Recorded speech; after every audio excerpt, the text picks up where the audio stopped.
Service sector के सहारे हम टोटल ग्रोथ को बूस्ट कर सकते हैं, या इंडस्ट्रियल और एग्रीकल्चरल तो आपका बोन है, एग्रीकल्चरल और इंडस्ट्रियल ग्रोथ के बगैर हम अपना लक्ष्य पा लेंगे? वही मैं बता रहा था कि agriculture sector, industrial sector, infrastructure sector don't mean that real estate और होटल इंडस्ट्री और नहीं, वो सड़क चाहिए, वो प्लेन, वो रेल चाहिए। सबसे बड़ी चीज इंडस्ट्री चाहिए, इंडस्ट्री चाहिए, आपकी स्टील सेक्टर्स चाहिए आपके। और सरकार ने, ये बड़ी विडंबना है, 91 के बाद से सभी पार्टियों की सरकार, छोटी बड़ी सबको, तो ये मेजर फेल्यूर है ना सरकार का। और सभी ने मनमोहन सिंह की इकोनॉमिक पॉलिसी को सभी ने फॉलो किया, किसी ने उसको रिवर्स नहीं किया। और उसके बावजूद जिस चमत्कारिक इकोनॉमिक पुरुष की बात श्री अंबिकानंद साहे जी भी बता रहे थे, उसमें world over he has been acknowledged, लेकिन वो एक सिर्फ मल्टीनेशनल्स के एडवोकेट के रूप में चले गए। 2004 में जब वो अपना मैनिफेस्टो प्रेजेंट कर रहे थे मनमोहन सिंह जी, उस समय इलेक्शन होने वाले थे और उन्होंने वोट ऑन अकाउंट किया था, तो उन्होंने कहा कि 10% प्रोजेक्टेड ग्रोथ रहेगा हमारा in 2 years time. Now the government itself concede कर गई है 6.7 पर, 6.8 पर। तो ये major failure, acceptance of major failure है।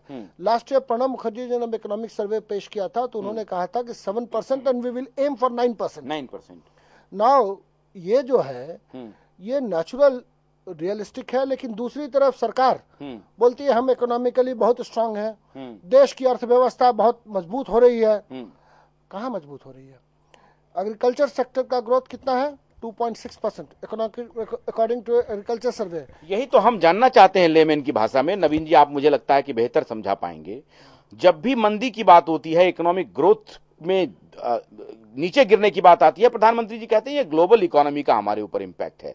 एग्रीकल्चरल ग्रोथ में ग्लोबल इकोनॉमी का क्या इनपुट है? नहीं, जरूर इनपुट है, इनपुट है। ऑयल पुल डेफिसिट ज्यादा है? नहीं, oil pool deficit don't affect agriculture sector. नहीं, मेजर पार्ट है ना। हमारा जो साहे साहब ने कहा कि assured irrigation, that is a very important point, कि एश्योर्ड इरिगेशन हमारा परसेंटेज नहीं बढ़ा है। हम कितना हो वाटर रिसोर्सेज मिनिस्ट्री और तो नहरें सब भी सूख गई सर, सब नहरें सूख रही हैं, वहां पर स्लिट आ गया, बिल्कुल स्लिट आ गए, कहीं कोई खुदाई नहीं हो, सिल्ट हो गया, सब कुछ हो गया, दिक्कत हो गई है।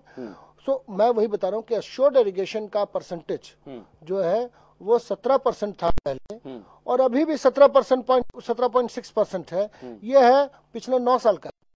तो ये जो आर्थिक सर्वे है उसने सरकार को आईना दिखा दिया क्या आप फेल हो गए? नहीं, भाई हर साल इकोनॉमिक सर्वे आईना दिखाती है।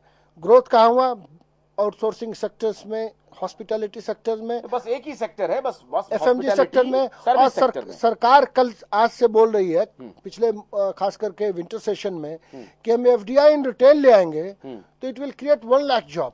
आप ठीक कह रहे हैं ना, इसका मतलब मल्टीनेशनल्स को सिर्फ प्रॉफिट करने के लिए जो सर्विस भाई वो इस देश का का कल्याण करने तो आ नहीं रहे, वो पैसा कमाने आ रहे हैं। ठीक है, तो मैं आ रहा हूँ आज जी बोलिए। नहीं, मैं सिर्फ एक लाइन बोलूंगा कि इकोनॉमिक सर्वे पे आप चर्चा कर रहे हैं, कैसा दुर्भाग्य है, कैसी विडंबना है देश में कि आज भी 64 साल बाद एक मॉनसून फेल कर जाए तो सारे इकोनॉमिक सर्वे फेल, सारी इकोनॉमी चौपट। ये तो लगातार प्रधानमंत्री जी कहते हैं कि इस बार मानसून बढ़िया हुआ है, मानसून के सहारे मानसून के सहारे चल रहे हैं ना इतने वर्षों बाद भी। शायरी करेंगे लगता है प्रधानमंत्री? नहीं, अब शायरी करते मंत्री जी करेंगे, जो मर्जी करे। हाँ। लेकिन विश्वास उठ रहा है सर्वेज पे भी, सरकार पे भी। कमल जी, क्या ये माना जाए कि ये जो आर्थिक सर्वे है ये यूपीए 2 का एक्चुअल मिरर है और मेजरेबली फेल है? क्योंकि इंडस्ट्री में आप डिप कर रहे हैं, एग्रीकल्चर में डिप कर रहे हैं, टोटल ग्रोथ में डिप कर रहे हैं, एक सर्विस सेक्टर में थोड़ी बहुत उम्मीद है। सरकार दावा कर रही है कि हम मंदी से उबर गए हैं, अब हमारे यहाँ एम्प्लॉयमेंट जनरेशन हो रहा है और हमारी स्थिति ठीक हो जाएगी। जो ग्रोथ रेट आपने तय किया था वो भी नहीं पा रहे हैं। देखिए, जो इकोनॉमिक सर्वे होता है फाइनेंस मिनिस्ट्री ही उसको बनाती है, और वो मोर और लेस जो होता है वो एक्चुअल फिगर्स पर होता है। उसमें बहुत फैक्टिशियस चीजें नहीं हो सकती हैं, बिल्कुल। लेकिन जरूरी नहीं है कि इकोनॉमिक सर्वे के हिसाब से ही बजट आए। नहीं, बजट की बात मैं नहीं कह रहा हूँ, मैं इन जनरल बात कर रहा हूँ कि इन जनरल जरूरी है। फ्रंट पर फेल्योर और सफल होने की बात? देखिए, जब आप जीडीपी कहते हैं कि जीडीपी रिड्यूस हो गई और 5% के करीब आ गई, तो वो इसी में दिख जाता है कि सरकार की जो अभी जो अर्थव्यवस्था देश की है वो बुरी हालत में है। तो क्यों हुआ ये?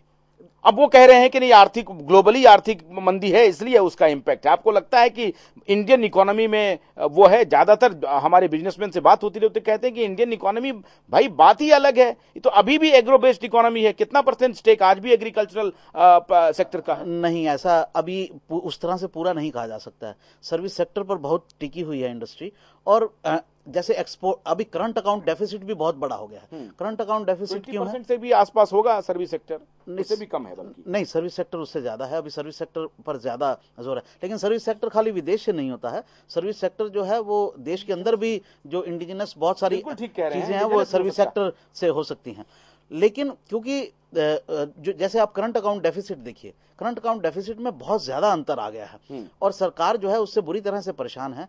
तो सोने पर लगातार एक्साइज ड्यूटीज लगाई जा रही हैं कि जो सोने की भी आलोचना हो रही है खूब। नहीं, देखिए, बहुत सारी चीजें सरकार के हाथ में नहीं है। बहुत सारी चीजों पर सरकार दोषी है, लेकिन बहुत सारी चीजों पर सरकार दोषी नहीं भी है। आप एक्साइज ड्यूटी लगा करके करेंगे क्या फिर? अगर आप सोने पर एक्साइज ड्यूटी लगा रहे हैं तो इससे क्या होगा? ये लाभ तो बता दें। नहीं, कस्टम ड्यूटी लगा जो रहे हैं, कस्टम ड्यूटी उस पर लगा, क्या लाभ हो जाएगा? कस्टम ड्यूटी लगाने से पिछले दिनों में बढ़ाया गया, तो उसके बाद इंपोर्ट कम हुआ। तो करंट अकाउंट में जो भारत के पास अभी मार्जिन नहीं है, क्योंकि भारत उतना एक्सपोर्ट नहीं कर रहा है, यूरोप और अमेरिका में मंदी का दौर है, तो उतना एक्सपोर्ट नहीं हो रहा है। एक समय पिछले दिनों में ऐसा आ गया था कि जब ट्रेड जो वो है, जो इंपोर्ट और एक्सपोर्ट का जो रेशियो है वो 80% तक पहुंच गया था। अब फिर वो 60% पर आ गया, जो बहुत समय पहले था। तो 40% का जो गैप है, जो हम एक्सपोर्ट नहीं कर पा रहे हैं, वो कहां से जरा लेमैन की भाषा में समझाइए अपने दर्शकों को जरा। जैसा अभी नवीन जी ने कहा, सोना का हम इंपोर्ट करते हैं और हम ड्यूटी देते हैं, उसके बदले में आपके पास सोना आता है। आपकी क्रय शक्ति है तब तो आप सोना खरीद रहे हैं। ये अलग बात है कि ये होर्डिंग होगी, सोने की होर्डिंग होगी और सेविंग टेंडेंसी बढ़ेगी और जो उसका खर्च आप दूसरे मद में कर सकते थे वो नहीं होगा। लेकिन क्या आने वाले दिनों में उस सोने से लाभ नहीं होगा क्या? नहीं, उसका कोई प्रोडक्टिव यूज नहीं है इकोनॉमी में। भारतीय जो है वो शुरू से ही सोने के प्रति आकर्षित रहे हैं और वो एक समय में बहुत अच्छी इन्वेस्टमेंट, सेविंग टेंडेंसी को बढ़ाता है।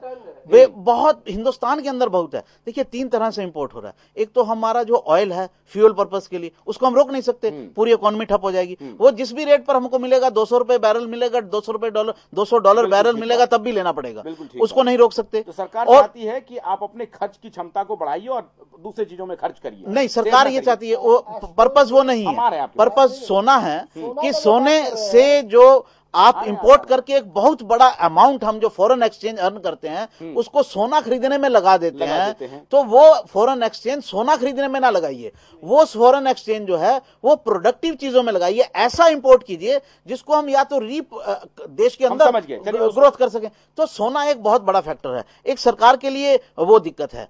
तो इकोनॉमी इस समय बहुत बुरी हालत में है, हल सरकार को ही निकालना है और सरकार की बहुत खामियां हैं। जैसे साहिब जी ने सवाल उठाया, एग्रीकल्चर पर आज भी हम मानसून पर डिपेंडेंट हैं, जो कि नहीं होना चाहिए। और इतना पानी वेस्ट होता है बरसात के दिनों में, मानसून में, अगर हम उसको खाली रोक लें।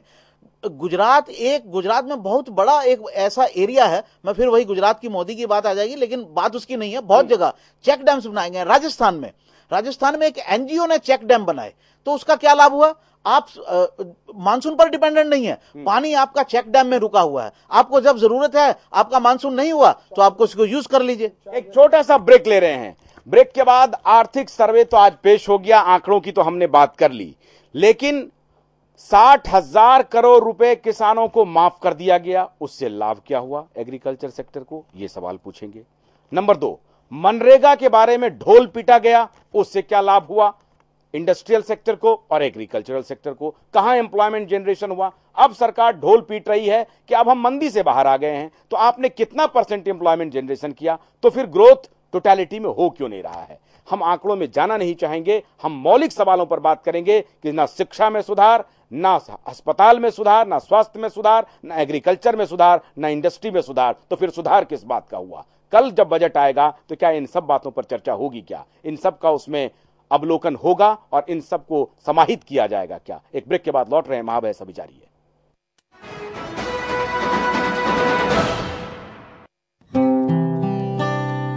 मेरे पिता को हरियाली बहुत पसंद थी, इसीलिए आज यहां मैंने पौधा लगाया है। हम अपने प्रियजनों के लिए जिंदगी में कितना